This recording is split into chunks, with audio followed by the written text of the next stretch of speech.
नमस्ते प्यारे भैया बहनों, दी भारत टॉप एजुकेशन में आप सबका स्वागत है। आज हम हिंदी व्याकरण के अगले क्रम में बढ़ेंगे।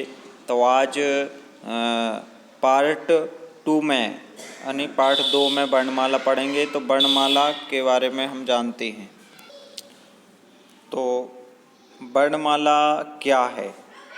वर्ण उस मूलध्वनि को कहते हैं प्यारे भैया बहनों जिसके खंड या टुकड़े नहीं किए जा सकते हैं। जैसे अपन पढ़ते हैं अ, ई, व, च, ख, क, ख इत्यादि, यानी जिनके अपन टुकड़े नहीं कर सकें उन्हें हम वर्ण कहते हैं। तो वर्ण भाषा की सबसे छोटी इकाई है। इसके और खंड नहीं किए जा सकते हैं। उदाहरण द्वारा मूल ध्वनियों को यहाँ स्पष्ट किया जा सकता है। जैसे राम और गया में चार मूल ध्वनियाँ हैं जिसके खंड नहीं किए जा सकते हैं, यानी जा सकते। जैसे रा प्लस, यानी राम को तो का संजीवित करने के लिए रा है। रा प्लस बड़ा आ प्लस माँ प्लस आ बराबर होता है राम। तो ऐसे ही गया है। इन्हीं अखंड मूल ध्वनियों को वर्ण कहते हैं। हर वर्ण की अपनी लिपि होती है। लिपि वर्ण संकेत भी, लिपि को वर्ण संकेत भी कहते हैं। हिंदी में 52 वर्ण होते हैं, ये सबको पता होना चाहिए। वर्णमाला, वर्णों के समूह को वर्णमाला कहते हैं। इसे हम ऐसे भी कह सकते हैं कि किसी भाषा के समस्त वर्णों के समूह को वर्णमाला कहते हैं। ये ऐसे भी परिभाषित कर सकते हैं। प्रत्येक भाषा की अपनी वर्णमाला होती है। जैसे हिंदी की अपन जानते हैं आ से लेकर ज्ञ तक है, और अंग्रेजी की ए से लेकर जेड तक है। तो वर्णों के भेद, तो हिंदी भाषा में वर्ण 2 प्रकार के होते हैं, स्वर और व्यंजन, यानी इनको अंग्रेजी में कहते हैं वॉवेल्स और कॉन्सोनेंट्स। तो स्वर कहते हैं प्यारे भैया बहनों वे वर्ण जिनके उच्चारण में किसी अन्य वर्ण की सहायता की आवश्यकता नहीं होती, वे स्वर कहलाते हैं। जैसे कि जे किसी के गुलाम नहीं रहते हैं, ध्यान रखना स्वर, क्योंकि स्वर स्वतंत्र हैं और व्यंजन स्वतंत्र नहीं हैं, क्योंकि स्वरों की सहायता से ही व्यंजन अपने मूल रूप में आते हैं। जबकि स्वरों की ज़रूरत व्यंजनों को तो होती है, लेकिन व्यंजनों की ज़रूरत में स्वर आते हैं और स्वरों की ज़रूरत में व्यंजन नहीं आते। जैसे कि अपन कोई भी शब्द बनाते हैं, रा लिखा है जैसे कि, तो रा में प्लस आ लगा है, रा आ रहा है ना, यानी का से लेकर ज्ञ तक मान लो अपन। तो जैसे का आ रहा है, खा, प्रत्येक वर्ण में व्यंजन में आपको स्वर आएगा। बिना स्वर के तो व्यंजन का मूल रूप है ही नहीं, ठीक है ना। और आगे पढ़ेंगे तो और समझेंगे इनके बारे में। इनके उच्चारण में कंठ तालु का उपयोग होता है, जीभ ओंठ का नहीं। हिंदी वर्णमाला में 16 स्वर हैं, जैसे कि आप देख रहे हैं, और लिख लेना। क्या समय को देखते हुए अपन आगे बढ़ते हैं। और दूसरी बात यह है कि वीडियो लंबी हो जाती है। तो स्वरों के 2 भेद होते हैं, मूल स्वर और संयुक्त स्वर। तो मूल स्वर आ से लेकर ओ तक होते हैं, यानी अ आ इ उ ए और ओ। और संयुक्त स्वर यानी वे स्वर होते हैं जो 2 स्वरों से मिलकर बनते हैं। जैसे कि संयुक्त स्वर ए से आ प्लस ए बराबर आ, और ए से मिलकर बनी है आई, और औ का से मिलकर बना आ प्लस ओ से मिलकर बना है औ, ओ बना है। आगे बढ़ते हैं। मूल स्वरों के भेद। मूल स्वर वे स्वर होते हैं जैसे कि ह्रस्व, दीर्घ और प्लुप्त स्वर। ह्रस्व स्वर किसे कहते हैं? जिन स्वरों के उच्चारण में कम समय लगता है उसे ह्रस्व स्वर कहते हैं। इनको बोलने में बहुत कम समय लगता है। जैसे अपन पढ़ेंगे छोटा आ और छोटा ऊ और ऋषि, बड़ा आ को भी लिया गया है और ऋषि। दीर्घ स्वर वे होते हैं जो उनको बोलने में ज़्यादा समय लगता है, थोड़ा ह्रस्व स्वर की अपेक्षा ज़्यादा, वे दीर्घ स्वर कहलाते हैं। यानी वे स्वर जिनके उच्चारण में ह्रस्व स्वर से दोगुना समय लगता है वे दीर्घ स्वर कहलाते हैं। जैसे कि अपन पढ़ेंगे यहाँ बड़ा आ, बड़ी ए, बड़ा ऊ, ए, ऐ, ओ, औ, और जो आगे दिए गए हैं वो आप लिख लेना। प्लुप्त स्वर, प्लुप्त स्वर वे स्वर होते हैं जिनके उच्चारण में दीर्घ स्वरों से भी अधिक समय लगे, यानी सबसे ज़्यादा प्लुप्त स्वर में ही समय लगता है। दीर्घ स्वरों से यानी 3 मात्राओं का समय लगता है, प्लुप्त स्वर कहलाते हैं। जैसे कि देखो जे लिखा है यहाँ, जिनका प्रयोग अक्षर अक्सर पुकारते समय किया जाता है। जैसे सुनो ओ, यानी डबल देर तक बोल रहे हैं, जैसे राम ओम, यानी देर तक बोल रहे हैं ना, तो इन्हें हम प्लुप्त स्वर के संबंधित में रख सकते हैं। और ये आगे पढ़ लेना तुम। अनुनासिक और निरनुनासिक अनुस्वार और विसर्ग। अनुनासिक और निरनुनासिक अनुस्वार और विसर्ग हिंदी के में स्वरों का उच्चारण अनुनासिक और निरनुनासिक होता है। तो अनुस्वार और विसर्ग व्यंजन हैं जो स्वर के बाद स्वरों से स्वतंत्र आते हैं। इनके संकेत चिन्ह इस प्रकार हैं। जैसे अनुनासिक दोस्तों उन्हें कहते हैं, अनुनासिक अम्म की बिंदी को कहते हैं, मतलब अम्म की बिंदी वो और चंद्रबिंदी को कहते हैं। ऐसे स्वरों का उच्चारण जो नाक और मुंह से होता है, जैसे आँख, मुँह, यानी नाक और मुँह, जब मुँह पर जे चंद्रबिंदी रखी है तो मुँह से होता है और उच्चारण में लगता रहती है। जैसे गाँव, दांत, मुँह से और नाक से दोनों से हो रहा है, आंगन, सांचा इत्यादि। और अनुस्वार दोस्तों अम्म की बिंदी को कहते हैं। यह स्वर के बाद आने वाला व्यंजन होता है जिसकी ध्वनियाँ नाक से निकलती हैं। जैसे अंगूर, अंगद, कंकण, यानी अंगूर केवल नाक से निकलती हैं। और निरनुनासिक दोस्तों केवल मुँह से बोले जाने वाले स्वर वर्णों को निरनुनासिक कहते हैं। जैसे निर यानी कोई उनका मतलब इधर उधर, आप, अपना, घर इत्यादि सिंपल हों। और विसर्ग प्यारे भैया बहनों, विसर्ग अनुस्वार की तरह विसर्ग भी स्वरों के बाद आता है। यह व्यंजन और इसका उच्चारण हा की तरह होता है, यानी संस्कृत में इसका काफ़ी व्यवहार है। हिंदी में अब इनका अभाव होता जा रहा है, किंतु तत्सम शब्दों के प्रयोग में इनका आज भी उपयोग होता है। जैसे मन, कामना,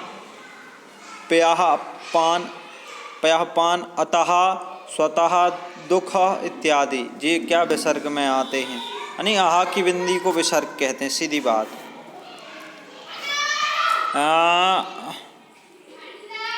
तो टिप्पणियों के बारे में दोस्तों पढ़ लेना आप वीडियो को रोककर। और अनुस्वार और अनुनासिक में क्या अंतर है, तो दोस्तों अनुस्वार और अनुनासिक में अंतर अपन जरूर पढ़ेंगे। देखो अनुनासिक के उच्चारण में नाक से बहुत कम सांस निकलती है और मुंह से अधिक।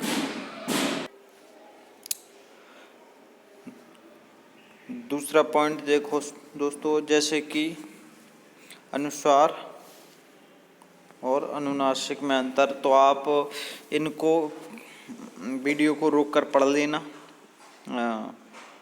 वैसे शॉर्ट में तो अब मैं बता चुका हूँ, लेकिन फिर भी दोबारा बता देता हूँ।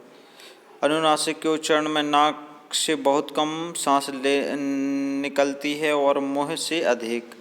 जैसे कि अनुनासिक में आंसू, आंत, गाँव, चिड़िया, इत्यादि। और अनुस्वार के उच्चारण में नाक से अधिक सांस निकलती है और मुख से कम, जैसे अंक, अंश, पंच, अंग इत्यादि। आप एग्जाम्पल यानी स्वयं पर देखना निकाल के। ठीक है, आगे बढ़ते हैं। व्यंजन आ गए दोस्तों। तो व्यंजन जिन वर्णों को बोलने के लिए स्वरों की सहायता लेने पड़ती है उन्हें व्यंजन कहते हैं।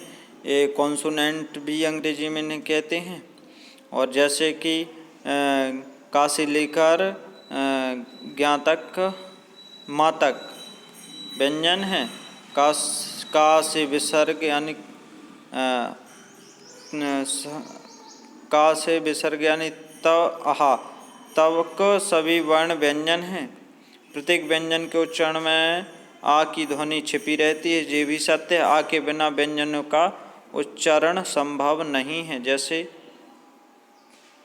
जैसे कि देखो, खा प्लस आ बराबर होता है खा, पा प्लस ये हलंत है, पा प्लस आ बराबर होता है पा। व्यंजन वह ध्वनि है जिसका उच्चारण में भीतर से आती हुई वायु मुख से कहीं ना कहीं किसी न किसी रूप में वादित होती है। स्वर वर्ण यानी स्वतंत्र और व्यंजन वर्ण स्वर पर आश्रित होते हैं। हिंदी में व्यंजन वर्णों की संख्या 33 मानी गई है। और आगे पढ़ते हैं। व्यंजनों के प्रकार। तो स्पर्शी व्यंजन 3 प्रकार के होते हैं। स्पर्शी व्यंजन, अंतस्थ व्यंजन और ऊष्म व्यंजन। स्पर्श व्यंजन वे होते हैं, स्पर्श का मतलब होता है छूना, यानी छूना। जिन व्यंजनों का उच्चारण करते समय जीभ मुंह के किसी भाग जैसे कंठ, तालु, मूर्धा, दांत अथवा ओंठ यानी होठ का स्पर्श करती हो उन्हें स्पर्श व्यंजन कहते हैं।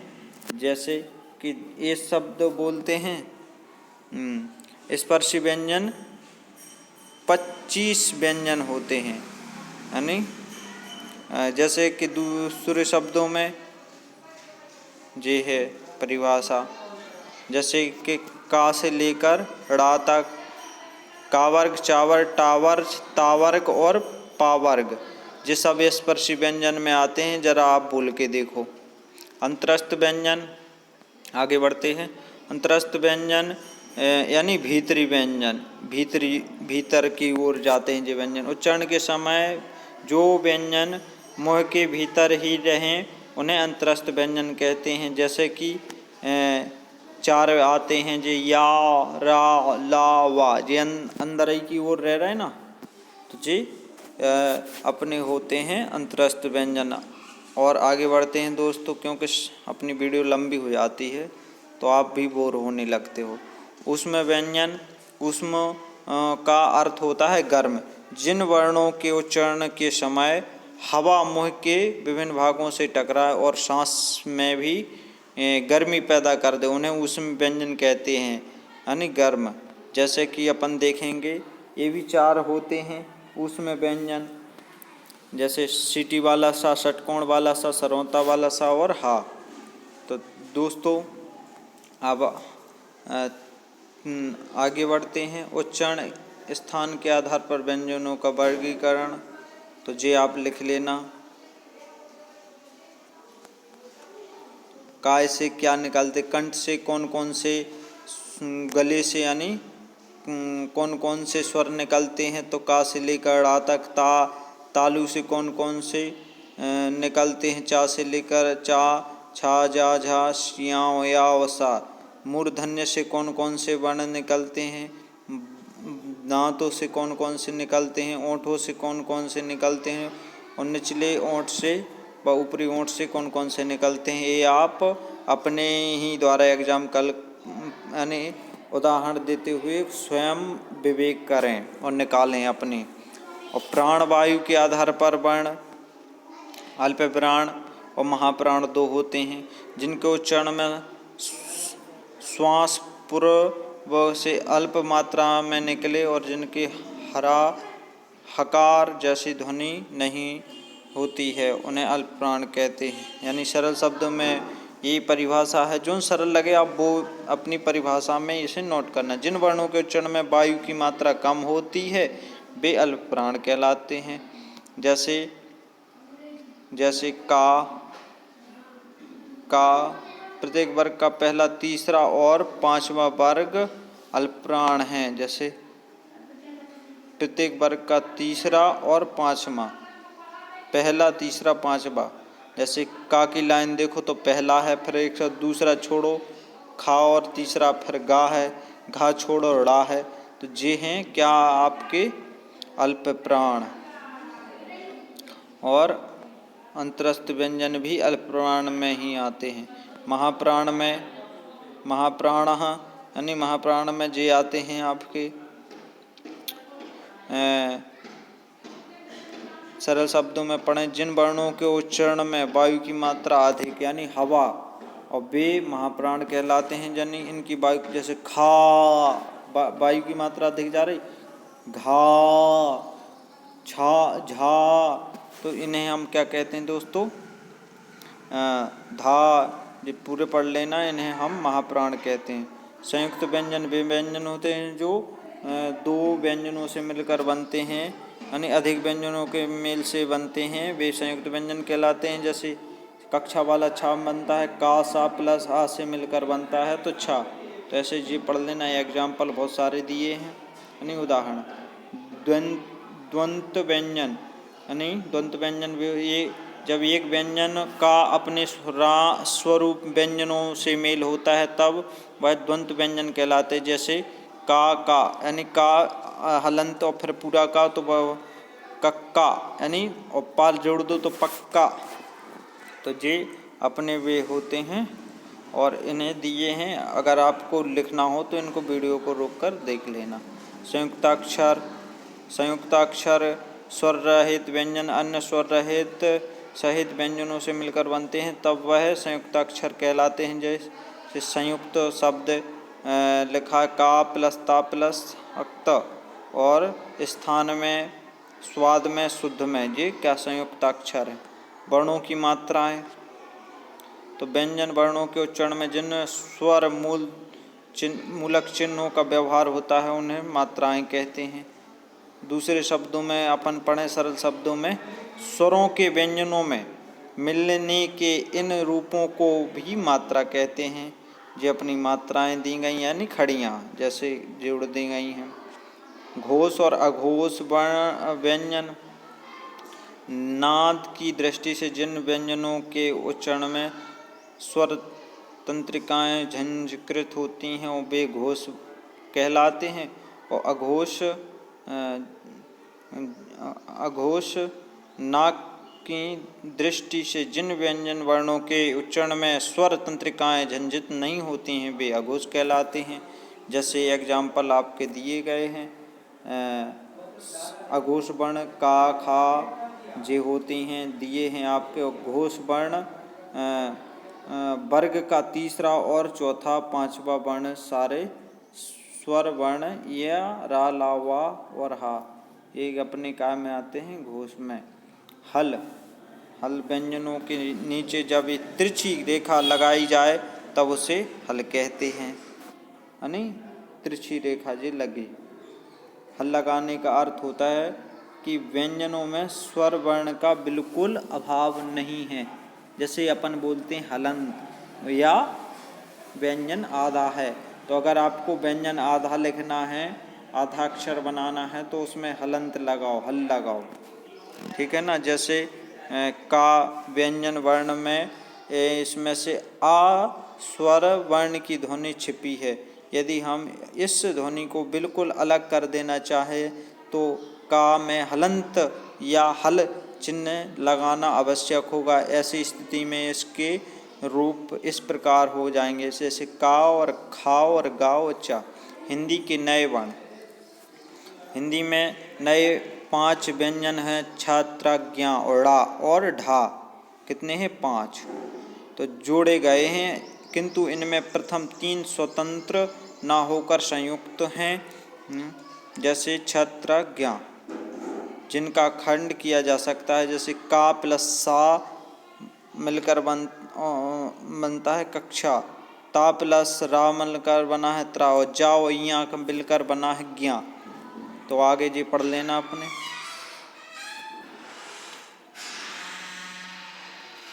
वर्णों का उच्चारण।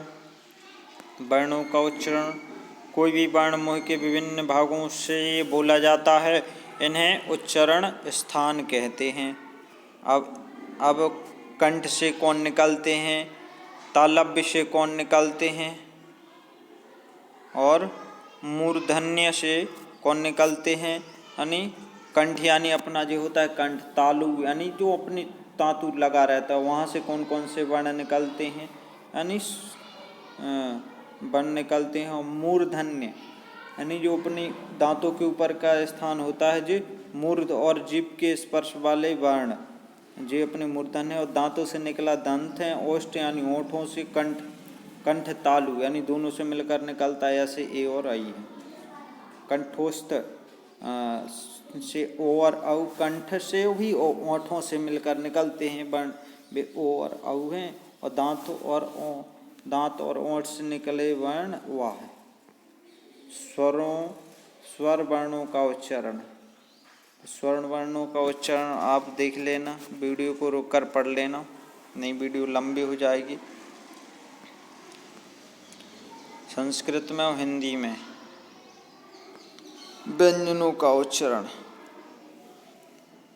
बा और बा का उच्चारण तो ये दिया है दोस्तों, बा और बा का उच्चारण जैसे पढ़ लेना। नहीं क्या अपन लोग कन्फ्यूज होते हैं, कोई वाह बोलते हैं तो अपन वाह की जगह बा लगा देते हैं, बा की जगह वाह लगा देते हैं। श्री राधा वल्लभ। डा और ड़ा का उच्चारण तो हिंदी वर्णमाला में ये दो नए वर्ण हैं जिनका संस्कृत में अभाव है। हिंदी में डा और ड़ा के नीचे बिंदु लगाने से इनकी रचना हुई है। वास्तव में ये वैदिक वर्णों का और का के विकसित रूप है। इनका प्रयोग शब्द के माध्यम से अंत में होता है। तो सा और सा का उच्चारण दोस्तों ये पढ़ लेना। पहले जी वीडियो में जी तो हो गया अपना।